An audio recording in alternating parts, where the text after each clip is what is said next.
A ka mundësi që vetë mënyra se si e përkufizojmë një problem të përcaktoj zgjidhjen që zgjedhim? Pra, a mundet që fjalët që përdor një lider kur paraqet një problem të ngushtojnë gamën e alternativave që shohin të tjerët? Po, le t'i hyjmë më thellë kësaj ideje. Le të bëjmë një eksperiment të vogël mendor. Ky bazohet në një studim klasik nga Tversky dhe Kahneman. Imagjinoni këtë skenar. Një sëmundje e rrallë pritet të vras 600 njerëz dhe për ta luftuar atë janë propozuar 2 programe alternative. Mirë, këto janë 2 opsionet e para. Me programin A, është e sigurt që 200 njerëz do të shpëtojnë. Me programin B, ka një mundësi prej 1/3 që të shpëtojnë të 600-at, por ka edhe një mundësi prej 2/3 që të mos shpëtoj askush. Cili do të zgjidhej? Mbajini shënim në mendje zgjidhjen tuaj. Në rregull, gati? Ta provojmë edhe një herë. Situata është identike. Një sëmundje pritet të vras 600 njerëz, por tani opsionet do t'i formulojmë pak më ndryshe.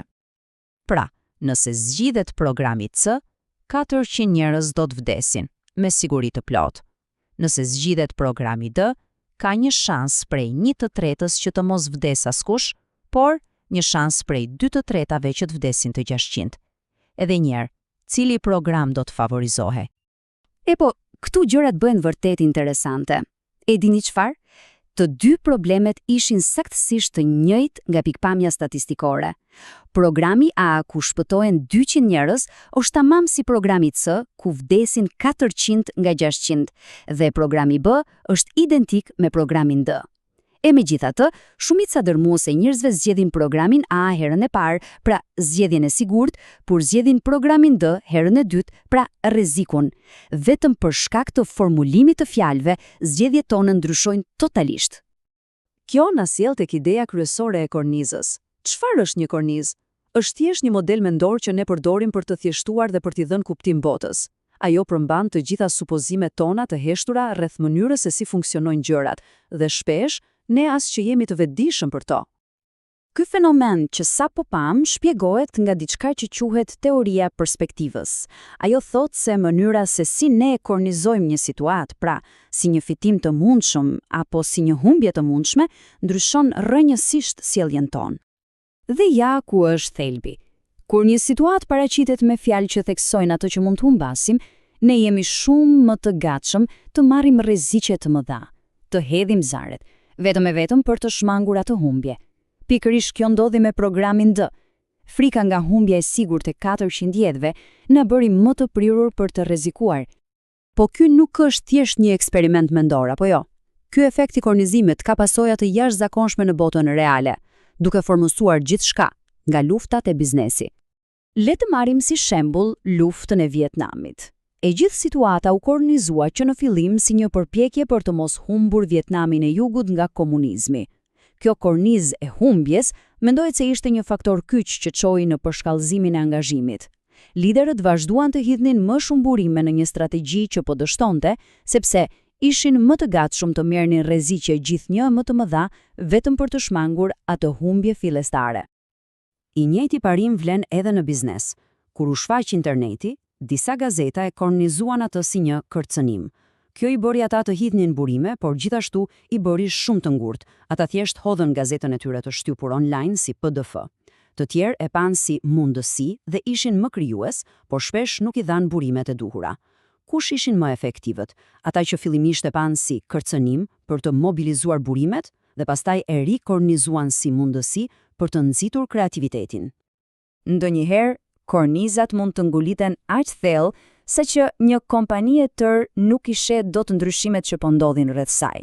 Në vitin 1972, General Motors ishte, ndoshta, kompania më e suksesshme në botë, por modeli i tyre mendor, korniza e tyre, ishte vjetruar pa e kuptuar.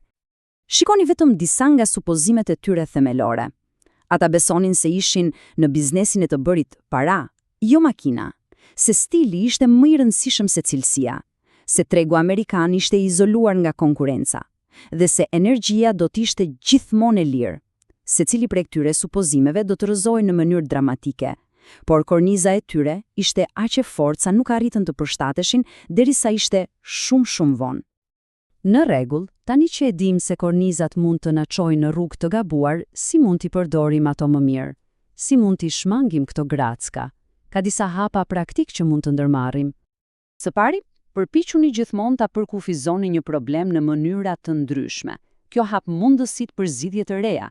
Së dyti, nxirrni në pas supozimet tuaja të fshehura, si ato të gameit, dhe sfidojeni ato. A vlen ende? Së treti, kushtojeni vëmendje metaforave që përdorni.